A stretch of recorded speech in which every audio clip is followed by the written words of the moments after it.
নমস্কার বন্ধুরা, এই দেখছেন কুলটাঁড় গ্রাম। আপনারা যদি কুলটাঁড়ের ওপর দিয়ে আসেন তো দেখুন এইটা হচ্ছে কুলটাঁড় গ্রামের রাস্তা, আর এই হচ্ছে কুলটাঁড় গ্রামের নিচের দিকটা। এখানে আপনারা কুলটাঁড়ের ওপর দিক থেকে আসতে গেলে একটা জলের ট্যাঙ্কি পাবেন। তো দেখুন আপনাদেরকে দেখাচ্ছি, এই রাস্তা দিয়ে যেমনই আপনারা নিচের দিকে আসবেন তেমনই রয়েছে এই ভারতমালা প্রকল্পের রাস্তা।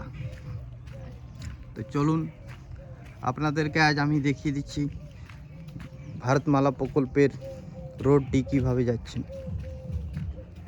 এরকম গ্রাম্য পরিবেশের আওয়াজ রয়েছে।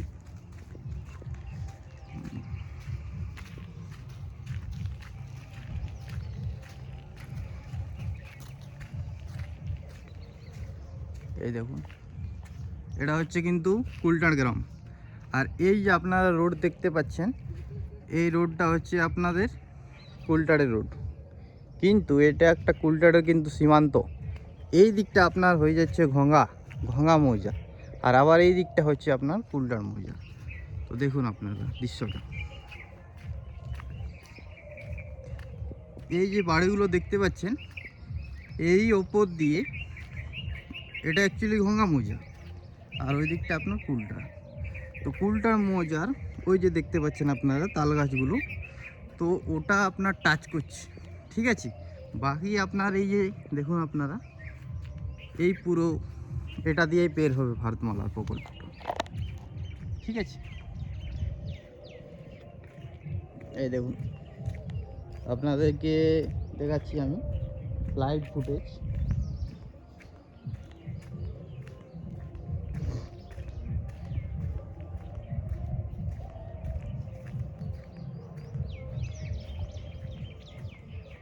কত দূর অবধি যাচ্ছে তো সেটাই আমি তুলে ধরছি আপনাদের সাথে। এটা অ্যাকচুয়ালি ঘঙ্গা মৌজার জায়গা, ঠিক আছে। এই পুরোপুরি জায়গাটা হচ্ছে ঘঙ্গা মৌজার জায়গা। আর আপনার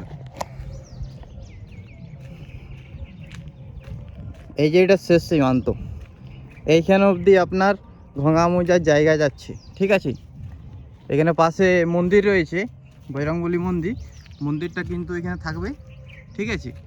এই যে আপনারা দেখতে পাচ্ছেন এখানে একটা পাথরের মতন কিছু দাগ দেওয়া আছে, আপনাদেরকে সামনে লেগে আমি দেখাচ্ছি। এই যে আপনার এই যে পাথরটা দেখতে পাচ্ছেন, এটা বিএলআর থেকে আপনার দাগ দিয়া পাথর, ঠিক আছে। এইখান থেকে আপনার এই যে ওইটা পুরোপুরি ঘঙ্গা মৌজার জায়গা যাচ্ছে, এটা পুরোপুরি ঘঙ্গা মৌজা। আর আপনার ওইখানে যে তাল গাছটা রয়েছে আপনারা আশা করি দেখতে পাচ্ছেন, ওটা কুলটাঁড় মৌজা। তো ওইখান দিয়ে আপনার ওই বট গাছের ওপর দিয়ে নদীয়াড়া গ্রাম আছে, নদীয়াড়া দিয়ে আপনার চরগালি হয়ে পের হচ্ছে। তো আশা করি আপনারা বুঝতে পেরেছেন। তো ভারতমালা প্রকল্পের কাজ শুরু হতে চলেছে পুরুলিয়া জেলাতেও অনেক তাড়াতাড়ি। তো আশা করি আপনাদের কাছে এইটুকু ভিডিও আমি তুলে ধরলাম, আশা করি সকলের ভালো লাগলো। আরও নিউ আপডেটের সাথে কিছু যদি আসে আবার আপনাদেরকে আপডেট করব।